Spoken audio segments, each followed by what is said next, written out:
Assalamualaikum warahmatullahi wabarakatuh. Perkenalkan, saya Adelia. Saya Muslihah. Saya Monika. Saya Karin. Saya Anggi. Kita dari kelompok 4 akan mempresentasikan mengenai materi fungsi logaritma. Simak videonya. Halo teman-teman, perkenalkan saya Adelia Wahyuning Puspitasari, nomor absen 1 dari kelas 11 F1. Di sini saya dan kelompok saya akan menjelaskan tentang materi fungsi logaritma. Jadi langsung saja, pengertiannya, fungsi logaritma merupakan fungsi yang memuat variabel x dalam operator logaritma atau yang disebut numerus. Jadi untuk rumusnya sendiri, fx sama dengan a log x. Contoh dari fungsi logaritma adalah seperti berikut ini, yaitu fx sama dengan 3 log x, fx sama dengan 5 log dalam kurung 2x plus 6, fx sama dengan 6 plus 7 log x kuadrat dan 5x plus 6. Nah, untuk menentukan grafik fungsi logaritma, yang pertama adalah membuat tabel titik bantu berupa nilai x dan y yang memenuhi fungsi logaritma. Kedua, gambar titik-titik dari tabel langkah pertama pada diagram Cartesius. Yang ketiga, hubungkan titik-titik tersebut dengan kurva mulus. Nah, contohnya ada soal seperti ini. Cara penyelesaiannya adalah dengan membuat tabel titik-titik bantu berupa nilai x dan y yang memenuhi fungsi logaritma.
Nah, jadi teman-teman, x ini adalah sumbu x, y adalah sumbu y. Jika x 1, maka y sama dengan 0. X dan y 1,0. Kemudian untuk x2, y sama dengan 1. Untuk xy 2,1. Untuk x4, y sama dengan 2. XY 4,2. Untuk X8, Y adalah 3. XY sama dengan 8,3. Untuk X16, Y sama dengan 4. XY 16,4. Kemudian menggambar titik-titik dari tabel langkah pertama pada diagram Cartesius.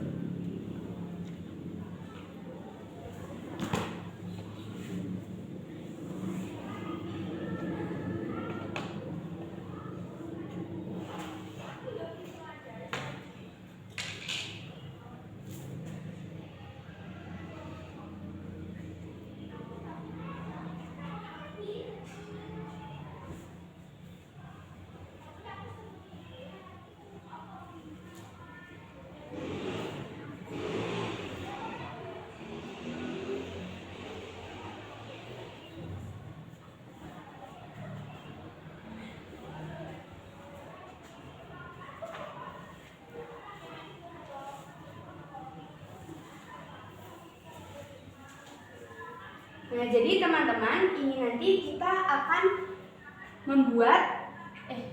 menghubungkan titik-titik dengan kurva.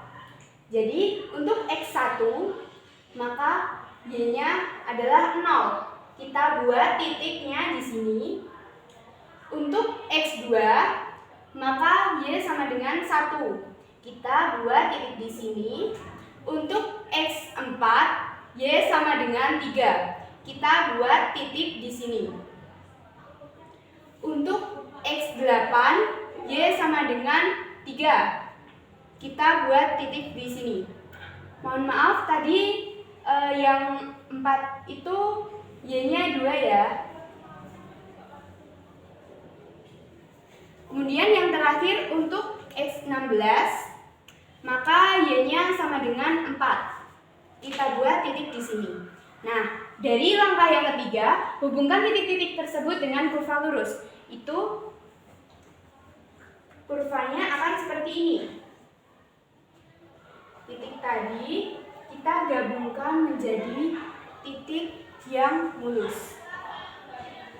Nah, jadi untuk penggambaran fungsi logaritma, grafik fungsi logaritma itu seperti ini ya teman-teman.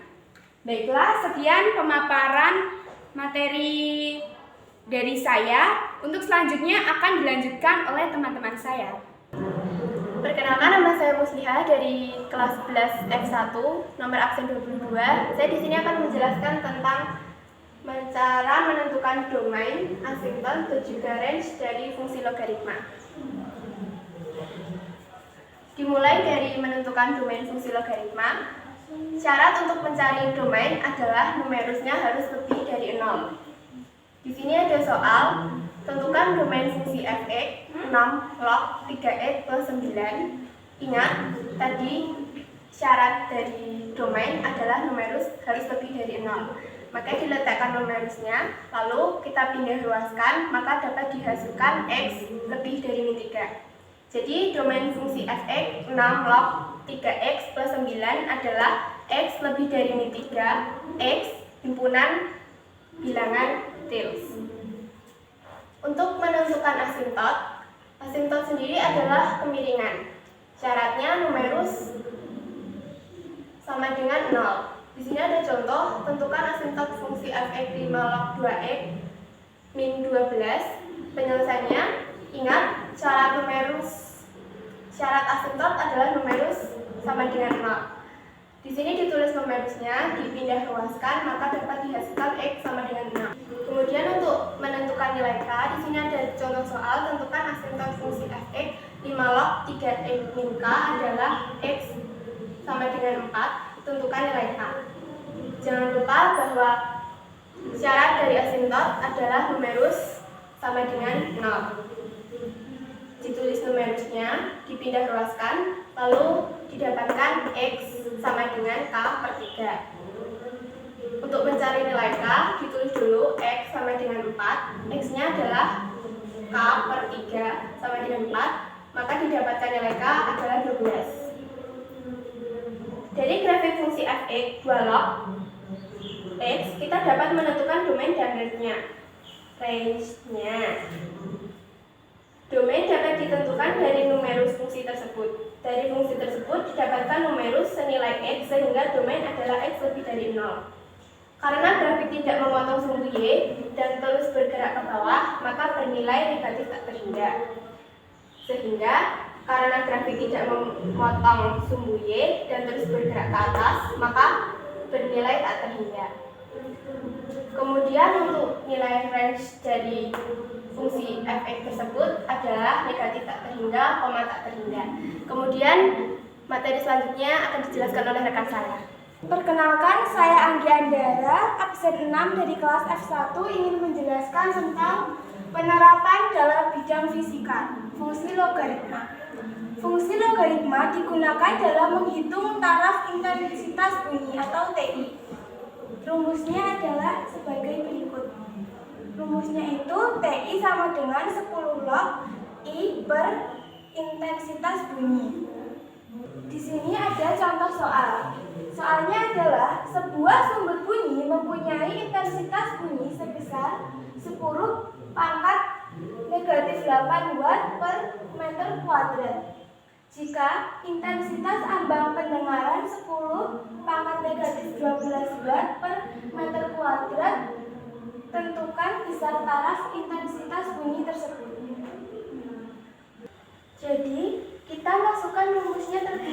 yaitu TI sama dengan 10 log Saatnya jam ke-8 dimulai. I per intensitas suara. It's time to begin the 8th lesson. TI sama dengan 10 log. Kita masukkan intensitas bunyi sama intensitas suaranya. 10 negatif 8 buat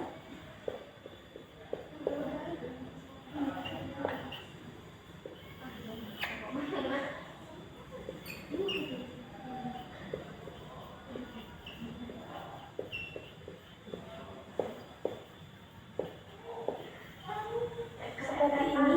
Jika sudah, kita hitung menggunakan kalkulator dan diperoleh 10 log 10 pangkat 4. Lalu kita cari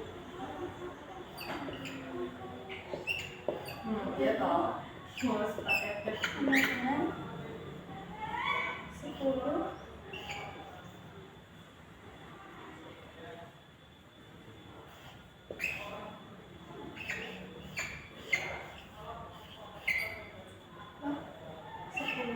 Kenapa di sini 4 log 10? Karena bentuk sederhananya dari log 10 pangkat 4 adalah 4 log 10. TI sama dengan 10 4 dalam kurung 1. TI sama dengan 10 dalam kurung 4. Jadi kita peroleh taraf intensitas bunyinya adalah 40 desibel. Terima kasih. Setelah ini akan dilanjutkan oleh rekan saya. Perkenalkan, nama saya Monica Renata Sofia, absen 21 dari 11 F1.